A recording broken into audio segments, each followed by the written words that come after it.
अस्सलाम वालेकुम, कैसे हैं आप सभी लोग। आई होप सो सभी ठीक ठाक होंगे, खैर से होंगे। और मैं भी शुक्र अल्हम्दुलिल्लाह बिल्कुल ठीक ठाक हूँ। आज फिर कितने दिनों के बाद व्लॉग डाल रही हूँ और आप लोग जो है ना फिर मुझे कहते हैं कि कंप्लेन भी करते हैं कि रोज़ाना व्लॉग्स डाला करें, आप इतनी लेट हो जाती हैं व्लॉग डालते हुए। डेली नहीं डाल पाती ना मैं व्लॉग, पता नहीं क्या हो जाता है। क्योंकि अब सर्दियाँ चल रही हैं ना, तो सर्दियों में तो आपकी आप ही बहुत ही ज़्यादा सुस्त हो गई है। मैं तो बस हीटर लगा के ना पास बैठी रहती हूँ। और मुझे जब से ये नज़ला ज़ुकाम लगा है ना, तो अब ख़ैर वो उस तरह फ्लू तो नहीं है जैसे रनी नोज़ हो जाता है, उस टाइप का तो नहीं है। लेकिन फिर भी पता नहीं क्यों मेरे सर में और आँखों में जो है ना, वो ये फ्लू की वज़ह से हल्का-सा जो है ना कभी-कभी दर्द होना शुरू हो जाता है। तो बस इसलिए जो है ना फिर पता नहीं कहाँ से इतनी सुस्ती आ जाती है, लेकिन कोशिश करती हूँ। लेकिन जब भी आप लोगों से कहती हूँ ना कि मैं रोज़ाना व्लॉग डाला करूँगी ना, बस तभी मुझे कोई दौरा पड़ जाता है और मेरे से व्लॉग्स डलते ही नहीं है। लेकिन फिर अगेन एक दफ़ा कहूँगी कि कोशिश करूँगी। तो यहाँ पे ना आज जो है बस मैं यहाँ साफ़-सफ़ाई कर रही थी। और किस-किस को बताना, मेरी तरह बहुत ज़्यादा सर्दी लगती है और कौन अंदर जो है ना वो बस हीटर के पास बैठा रहता है। वैसे मैं आप लोगों को बताऊँ, बहुत सारे इलाकों में पाकिस्तान में तो वैसे ही गैस का बहुत ज़्यादा अलमिया है, गैस तो आती ही नहीं है। तो जहाँ-जहाँ पे आती है ना, वो लोग खुशकिस्मत समझे अपने आप को कि उनकी गैस आ रही है ना। या जिन लोगों ने बिजली के भी हीटर अफ़ोर्ड कर सकते हैं ना, इलेक्ट्रिसिटी पे चला लेते हैं, तो वो भी अल्लाह का शुक्र अदा करें। क्योंकि ज़्यादा गर्मी और ज़्यादा सर्दी तो पाकिस्तान में गुज़ारना ऐसे ही है जैसे मतलब जेबें खाली हो जाती हैं आपकी। ज़्यादा गर्मी आ जाए तो तब भी आप लोग अगर एसी चलाते हैं तो फिर आपको लंबे-लंबे बिल आते हैं। और जब आप गर्मियाँ सर्दियाँ आ जाती हैं तो फिर आप लोगों के पास या तो गैस नहीं होती है, आप बिजली के ऑप्शन पे जाते हैं ना, तो फिर और लंबे-लंबे बिल आते हैं, ऐसा अज़ाब है। तो ख़ैर जी, हमारी जो है ना यहाँ पे सुई गैस है, नेचुरल गैस ही आती है। लेकिन नेचुरल गैस की भी आपको पता है बिल कितने हाई हो चुके हैं। और बहुत ज़्यादा बिल आते हैं इसके बिना। लेकिन क्या करें, जब सर्दी लगती है ना, फिर बंदा कहता है कि यार चला लो अब, बैठ जाओ, ठंड बहुत ज़्यादा है ना। तो आज तो यहाँ पे हमारे बारिश भी हो रही है और सुबह की थोड़ी-थोड़ी बारिश स्टार्ट हुई हुई है। तो बस जी, ये देखें मैं भी अपने हीटर के पास बैठी रहती हूँ और शुक्र अल्हम्दुलिल्लाह कि जी गैस आ रही होती है। चाहे थोड़ी-सी आ रही हो, चाहे ज़्यादा आ रही हो, लेकिन ये है कि काम चलता रहता है। और अभी मैं डस्टिंग करके फ़ारिग हुई हूँ। और जहाँ मुझे रोज़ ही मिट्टी नज़र आती है ना, वहाँ तो रोज़ डस्टिंग हो जाती है। लेकिन जहाँ कुछ जो जगह होती है ना, वहाँ फिर मैं 2-3 दिन छोड़ के डस्टिंग करती हूँ। और अभी फिर मैं किचन में आई थी और आज मैं बनाने लगी हूँ चाइनीज़। और अभी आप लोगों को मेरी आवाज़ भी थोड़ी-सी लग रही होगी ना कि जैसे थोड़ी-सी ख़राब है। तो बस ये फ्लू का ही कमाल है और पता नहीं क्यों इतना लंबा हो गया है इस दफ़ा। तो यहाँ पे मैं ना बनाने लगी हूँ मंचूरियन और चाइनीज़ राइस। तो मंचूरियन बनाने के लिए ना मैं यहाँ पे चिकन मैरिनेट करके रख रही हूँ। तो मैंने ना ये बोनलेस चिकन ले लिया था, थोड़ी सी बोटियाँ छोटी-छोटी कर ली थी मैंने, क्योंकि मंचूरियन में ज़्यादा बड़ी बोटियाँ अच्छी नहीं लगती हैं। तो साथ में मैंने इसमें ना काली मिर्च, नमक हस्बे ज़ायक़ा और लहसुन अदरक का पेस्ट और ये जो है ना सोया सॉस डाल के मैं इसको मैरिनेट करके रख दूँगी।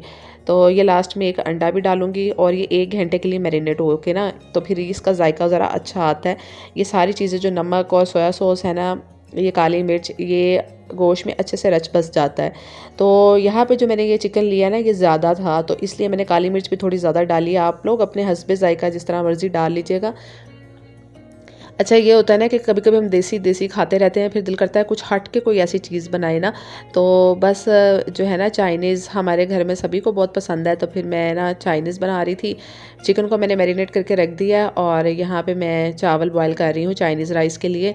तो सारी चीज़ें मैंने पहले से कट करके रख दी थी। और अब आप लोगों ने दुआ करनी है कि आपकी बाजी जो है ना वो ठीक हो जाएँ और मेरी सुस्ती भी भाग जाए, मुझे सर्दी भी कम लगे और मैं व्लॉग्स जो है ना वो जल्दी-जल्दी अपलोड किया करूँ। बाज़ दफ़ा मुझे इतना अफ़सोस होता है ना कि मैं कितनी मेहनत से अपने चैनल को लेके आई हूँ यहाँ तक। ज़ाहिर बात है आपको कितनी मेहनत करनी पड़ती है और अल्लाह ताला तो बेशक आपके साथ होते हैं। अल्लाह ताला ही हैं जो हमें कामयाब करते हैं ना, तो ख़ुद भी इंसान कितनी मेहनत करता है। तो जब मैं इतनी सुस्त हो जाती हूँ, इतने-इतने दिनों के बाद व्लॉग्स डालती हूँ ना, तो मुझे बहुत ही ज़्यादा अफ़सोस होता है अपने ऊपर कि मैं क्यों इतनी सुस्त हो गई हूँ। तो है जी, यहाँ पे जो है ना मैंने मक्खन ले लिया है और ये मैंने सब्जियाँ ना काट के रखी हुई थी चाइनीज़ राइस के लिए। यहाँ पे मैंने ना जूलियन कट मतलब लंबाई में मैंने गाजरें, शिमला मिर्च और बंद गोभी काट ली है। तो अक्सर जो होता है ना, मैं तो वो कद्दूकश होता है ना ग्रेटर, उसी से जो मोटी वाली साइड होती है उसकी, उसमें लंबी-लंबी गाजरें वहीं से मैं कद्दूकश कर लेती हूँ। अक्सर मैं हाथ से जूलियन कट करती ही नहीं हूँ ना, क्योंकि बड़ा ही ज़्यादा फिर ये खपाई वाला काम होता है। तो शिमला मिर्च और बंद गोभी जो है ना वो मैं काट लेती हूँ। बंद गोभी पीलर से और शिमला मिर्च हाथ से। तो ये मैं आपको टेक्नीक बता रही हूँ ना। तो यहाँ पे मैंने मक्खन के अंदर थोड़ी सब्जियाँ चिकन सोते किया है और उसमें नमक, काली मिर्च और जो चिली सॉस होती है और ये सोया सॉस ये डाल लिया, और एक मैंने ना चिकन का क्यूब भी डाला है इसके अंदर, उससे बड़ा अच्छा सा जायका आ जाता है। तो चिकन का क्यूब जो है ना वो जब आपने डालना है ना तो उसी टाइम उसको पीस देना है चम्मच की मदद से ना, क्योंकि अक्सर वो फिर जो है ना वो मेल्ट नहीं होता, उसके अंदर मिक्स नहीं होता, तो फिर वो मोटा सा अगर किसी के मुंह में आ जाए ना तो बड़े गंदा सा टेस्ट आता है। यहाँ पे मैंने 5 अंडे ले लिए थे। सब्जियाँ बस जो है ना वो हल्की सी, मतलब बहुत ज़्यादा गलानी नहीं थी, हल्की सी सॉफ्ट करनी थी और मिक्स कर लेनी थी चम्मच के साथ अच्छे से, मसाले भी उसमें मिक्स हो गए, वो मैंने उतार लिए। और ये मैंने दोबारा अगेन मक्खन ले लिया इसी कढ़ाई के अंदर, और मैंने अंडे लिए हुए थे 5, उसके अंदर हल्का सा जर्दा कलर मैंने डाला था ना ताकि उसका येलोइश कलर हो जाए। तो ये मैंने अच्छे से जो है ना वो अंडे भी इसमें फ्राई कर लिए हैं। तो चावल जी बॉयल हो गए हैं, और चावल जो है ना वो आपके 95% कुक ही होने चाहिए, क्योंकि हमने बस हल्का सा दम लगाना है। और अक्सर जो है ना वो तो मैं सारे कुक कर लेती हूँ, यानी दम पे जो होते हैं ना वो इतने ज़्यादा होने वाले नहीं होते, तकरीबन ऑलमोस्ट कुक होते हैं चावल ना। तो क्योंकि ये तय लगानी होती हैं, सब्जियाँ भी बनी होती हैं और चावल भी कुकड होते हैं, बस हल्का सा दम लगाना होता है। तो यहाँ पे मैंने इसके अंदर जो है ना ये मिक्स कर दिए तय लगा के वेजिटेबल्स की। और मक्खन के अलावा ना आप ऑयल घी वगैरह भी यूज़ कर सकते हैं, लेकिन मक्खन से ज़रा टेस्ट अच्छा आ जाता है। और ये मेरी रेसिपी जो है ना चाइनीज़ राइस की, बहुत टाइम पहले मैंने बनाई थी, जब मेरी भी शादी भी नहीं ना हुई थी। तो उस टाइम पे ना मैंने कहीं से पढ़ी थी और फिर उसके बाद मैंने ट्राई की थी, तो घर में बहुत सबको पसंद आई थी। उसके बाद से ना हम इसी रेसिपी को फॉलो करते आ रहे हैं और इसी को ही बनाते आ रहे हैं। एंड मुझे याद है अच्छी तरह कि ना मैगज़ीन आता था हमारे घर में, और उस मैगज़ीन से शायद मैंने ना ये पढ़ी थी, और मैंने फ़र्स्ट टाइम बनाए थे, क्योंकि मुझे ना शादी से पहले भी शौक़ था नई नई इस तरह की चीज़ें बनाने का ना। तो फिर हम लोगों ने बनाई और सबको बहुत पसंद आई थी। अच्छा जी, ये चिकन मंचूरियन वाला जो चिकन मैरिनेट करके रखा हुआ था ना उसमें मैंने कॉर्नफ्लोर शामिल किया है। कॉर्नफ्लोर मैंने 3 टू 4 टेबल स्पून शामिल किया है, क्योंकि चिकन ज़्यादा था, और आपने इतना शामिल कर लेना है क्योंकि चिकन पड़ा पड़ा ना पानी छोड़ देता है अक्सर। तो इतनी कॉर्नफ्लोर की तादाद आपने उसमें डालनी है कि वो पानी ख़त्म हो जाए, और जो है ना चिकन के ऊपर वही बस आप मिक्स कर देंगे ना तो उसी की कोटिंग है ये, मैंने कोई एक्स्ट्रा कोटिंग नहीं की है। तो वही कॉर्नफ्लोर मिक्स करके मैंने जो है चिकन को फ्राई कर लिया है। तो चिकन को फ्राई करके मैंने निकाल लिया है। अब चिकन मंचूरियन का मसाला वसाला बना लेंगे। तो मैंने हाथ से चॉप किया हुआ ये मैंने जो है वो लहसुन डाल दिया, इसमें हल्का सा फ्राई करके मैंने हरी मिर्चें डाल दी हैं। साथ ये क्यूब साइज़ में मैंने कट किए हुए हैं जो कि शिमला मिर्च और अनियन है।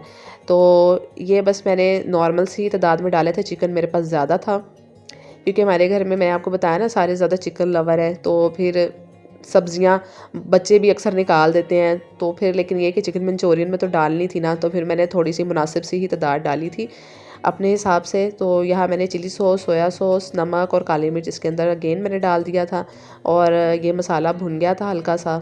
और इसके अंदर मैं साथ ही जो है ना ये डाल दूँगी जो हमने फ्राई करके रखे हुए थे चिकन के पीसेस।